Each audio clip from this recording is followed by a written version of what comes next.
Hi, it's Adrian from Sofeast here, and I'm hosting this special 200th episode of the podcast. So welcome along to that, somewhat of a celebration. And this is a bonus episode because we're releasing early in the week, and we're going to be covering the Houthi Yemeni rebels who are attacking shipping in the Red Sea. And what effect does this have potentially on your shipping in terms of the costs that you're going to be paying and some other issues that you might face? Well, we want to get to the bottom of that in this episode here, so listen in if that is something that affects you.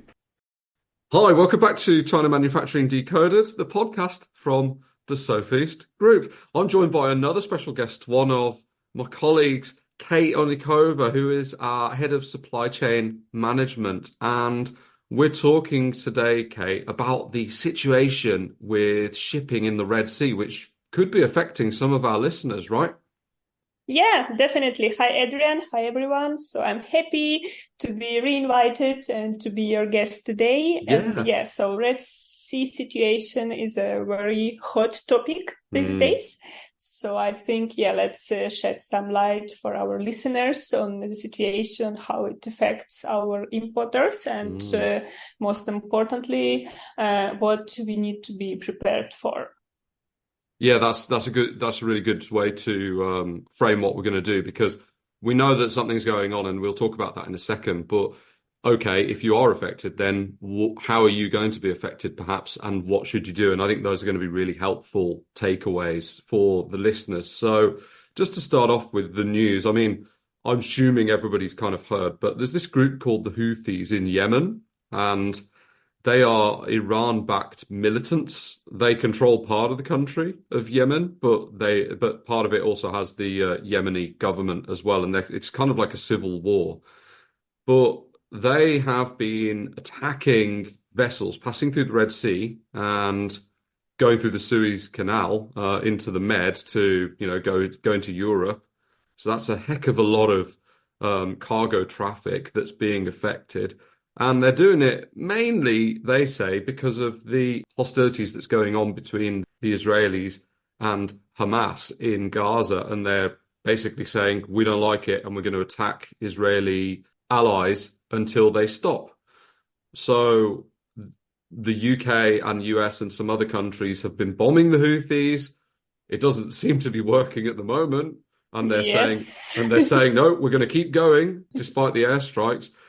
And so we are where we are. I think even China have asked Iran to help to stop what's going on. I mean, I think the Houthis are completely backed by Iran and perhaps, take some kinds of orders from them, or are at least given military aid by them. And China are usually quite friendly with Iran, I think. So China is saying to Iran, look, you got to stop this, because of course it's affecting Chinese trade as well, because people are exporting from China. So I think that's where we are right now. And that's sort of at the very end of January 2024. I don't think I've missed anything about that, but I think where you can come in, Kate, is to explain how this is affecting shipping firms and the effects that are sort of dripping down to the importers themselves. First of all, some ships are not sailing at all through the Red Sea now. Is that right? Yeah, so that's a great start. So quick comment that yes, China is very interested in this, because one part of it is it's a lot of Chinese shipments from China that are affected. But another part is that it has even bigger impact on shipments that are going from Europe to China, because those have even less space. If you check the quota between goods that are going from China to Europe and backwards. So backwards, they have even less space to do. So that will affect imported goods in China as well. So so to give you some more context, how it affects the navigation. So basically, the Red Sea is around 12% of global trade. Oh, wow. The Red Sea route. So that's a huge number, including 30% of container traffic. that passes through the Suez Canal, linking the markets of Europe, Asia, and Middle East. And any disruption in this route affects not only oil and gas prices, but also availability and cost of a wide range of goods. And at the end, each of us will feel it on the shelf sooner or later if this won't stop. So the international container shipping right now faces a critical couple of weeks due to Chinese New Year. So there is an increased number of shipments from China, and every importer dream is to get goods shipped out from China before Chinese New Year, because then everything sort of dies for at least a month, or so maybe not at least a month, but for a month more or less. So everyone wants to ship out. It's historically it's the busiest time, and usually the shipping prices go up, and there is also an increased number of containers going out from China. And right now, so there is this week we have a critical situation as ongoing attacks and reroutings in the Red Sea continue to impact the sector ahead of Chinese New Year period. So recent attacks have had a direct impact on ship insurance cost, significantly increasing them. So of course, shipping lines increase insurance cost to protect themselves. Bigger shipping companies like Maersk or MSC, for example, they have opted for alternative routes to avoid the Red Sea, such as longer route around Cape of Good Hope, and I will talk about it in a more tangible way as to how many days of delay this causes. But this is what bigger major shipping lines would do. So they try to find alternative way. But this change not only increases transportation cost, but also significantly extends delivery time. If we talk a bit about numbers, so more than 800 ships approximately, which is 1/3 of the world's container ship capacity, are affected by the Red Sea attacks and the routings around the Cape of Good Hope. So this is already 1/3. So if you give it 1-2 more months, we will see more and more retailers with empty shelves and brands that would be out of stock. So the situation keeps piling, and the more it goes, like we might as well hit pandemic logistic costs easily. Oh, wow. That's where we are. Yeah, that's where we are going now. So that was up to around $20,000 a container, was it? Something like that? Yes, something like that. So No. to give you the idea about the costs that we have right now. So about regarding Europe, so ocean freight increased a lot. So boats, as I said, will go to Europe via Cape of Good Hope. So which means that shipping time increased by 15 days. Which is about 50% of a shipping lead time of the boat. So already increased in half, yes. And as to ocean freight costs, so at the beginning of December, container would cost, 20 feet container would cost about $1,500. And then by the end of December, it doubled. So it would cost around $3,000. Right now, the ocean freight is 6,500. And we already know that basically next week, starting from first days of February, it will be plus $1,000. So it will be 7,500 already. So if you go back to 1,500 at the beginning of December, and which was also already before Christmas, so the price, December pricing was already higher than November, but now having 7,500 and delays in 15 days, which is 50% of the initial timeline, that hurts. This is huge. No doubt. Does that cost? Does that cost include the insurance as well? Yes, Okay. yes. So this is Yeah. including insurance. Because Yes, I'd right. heard that some of the shipping lines they won't go there and they won't allow to be insured now because of the No, but risk of it. this is yeah. But this is what I'm saying is that about boats that go Hmm. via Cape of Good Hope. So this is Right. the Yeah, and rerouting. okay, yes, and Okay. Yeah. to put it into perspective as well, why is there an extra sort of 15 days? Well, they've got to go an extra 4,000 miles to go around Yeah. it's right around the south of Africa and up the sort of left-hand western side of Africa. It's an extremely long distance because I suppose sometimes we don't realize how large Africa is. You got to go and check it on the map again. It's really huge. So because boats are normally going through the Red Sea, so you don't think about the size of Africa having an effect, but in this case it does. And I'm sure I read somewhere that the extra fuel alone for that journey, it's like $1 million worth of extra fuel per ship making that journey. Mhm. So of Yeah. course that all gets added on to the cost that people are paying for sure.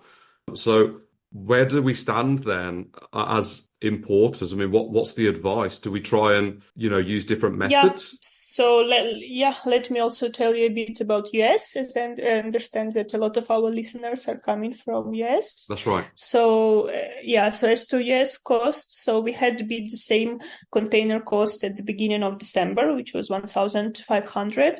Then by the end of December, it became 2,800 USD, and right now is around 4,500 US dollars. So a bit lower than Europe. However, still already like triple high from beginning Yeah. of December. And it will also increase by at least 1,000 USD at the beginning of February. And shipping time also increased to about 10 days. Mm.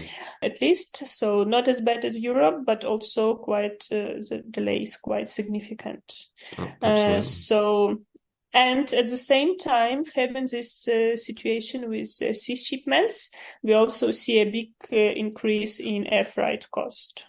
So we don't know yet, is it due to peak season before Chinese New Year? Hmm. Or is it because, people always want to make money because they see that some importers are pressed with lead time and they need Mm. to deliver, and then they need to opt for air shipment. And then this is where prices also start to increase. So this comes to my first recommendation to importers is to see if you still have an option to diversify your supply chain. This is what I would advise. Like, for example, Europe has an extensive freight railway system, for example, Mm. and this can work for now. And there are also like some truck deliveries, which are not less common, but rail is quite common to Europe. So this is what you can opt, or partial delivery. If you are pressed with time, you can try with air shipment for a small batch of goods, for example, that are Mm. critical for you and then the rest you send by rail, for example, or you send by container shipment if you're less pressed with lead time, let's say. So try to diversify, try to find new ways, either railway or truck at the moment. Unfortunately, I do have a gut feeling that those pricing will also go up as Mm. it Well, as of it happened course. with air shipment. Yeah. Yes. However, it's still better safe than sorry. And Mm. for the US, remember that US has a West Coast as well. So this is where you should head first when you plan Mm. your routing. That will work better. When Yeah. you spoke about the shipping costs to the US going up, are we talking Mm-hmm. East Coast then? Because they would normally go Yeah. in that route, or you talk Yeah. so how about West Coast shipping? Well, West Coast is better. Mm. They don't use the same route, No. so West Coast should be better. However, if you need your goods to be delivered to East Coast, then that Mm. would be extra Yeah. cost for you. Yeah. Yeah. Right. Okay. This is an ongoing situation, and as you've mentioned, it may get worse in terms of if it keeps carrying on, prices are probably going to climb and Yeah. delays are going to go up. I suppose anybody that's shipping Yeah. now, if you've got shipments leaving China right now, then you are going to miss Chinese New Year. But effectively, if you're looking at shipping fairly soon, actually, you're not going to be shipping now. You're going to be shipping after Chinese New Year anyway. So we're looking at March. So I suppose we can revisit this in March and see what the situation's like. Maybe things have calmed down in the Red Sea, so things will hopefully quickly go back to normal. But at this point, we can't say. But I suppose that for some exporters who are getting stuff made in China, the break for Chinese New Year, it might be beneficial if things calm down. Yeah, definitely. So if you are worried that your product would not be produced before Chinese New Year, maybe it's a good thing. On a positive side, Yes, yeah, you yeah. might have you might have a time margin to see hopefully situation will be resolved. Right. Because if it will not be resolved shortly, I'm sure that will be resulted in higher prices at supermarkets or petrol stations. Like all of us, we will feel them because we have increased shipping costs, we have delays, and so those global trade disruptions will resonate at the individual level, no matter what, affecting purchasing power and consumer behavior. Yeah. So absolutely. Definitely, let's hope for the best, but prepare for the worst. Wise words. The wise words. Yeah. So try to do some planning. So basically, if you are not urgent to ship right away, our advice would be to wait after Chinese New Year, because usually organically the prices go down after Chinese New Year first, and secondly, we can hope that the situation will be solved. And if there is no way for you to wait, we advise you to consider alternative shipping ways, such as railway transportation, or you can, if it's Europe, you can also look into truck deliveries. This is also quite popular these days, and they also go to Europe as well. Yeah, or partial shipment with air shipment and following by railway or by sea shipment, whatever the situation is. Great. Yeah, I'd also like to mention that we do have our in-house logistic department. So we can, based on your inquiry, we can help you to find a tailored solution that will answer your needs in the most cost-effective way, knowing the situation. So we'll try to find the best shipping option for you. Yeah, absolutely. So well worth getting in touch. And you can do that by going to our website. And I'll leave the links here in the podcast episode that you're listening to right now. Kate, thanks for coming on. It's short but sweet, this one, and some really great advice based on what's going on in the Red Sea. And hopefully that's been helpful to everybody in terms of making some decisions on how you're going to handle it. We will get you back on soon, I'm sure, Kate. Thank you. Yeah, thank you for having me again. And yeah, so happy Chinese New Year. Yes, happy Chinese New Year to you and to all the listeners, because it literally is coming up very soon at the start of February. Yeah. And Year of the Dragon this year, a very auspicious year. And if you are enjoying the podcast, please go drop us a little 5-star review. You know we love it, right?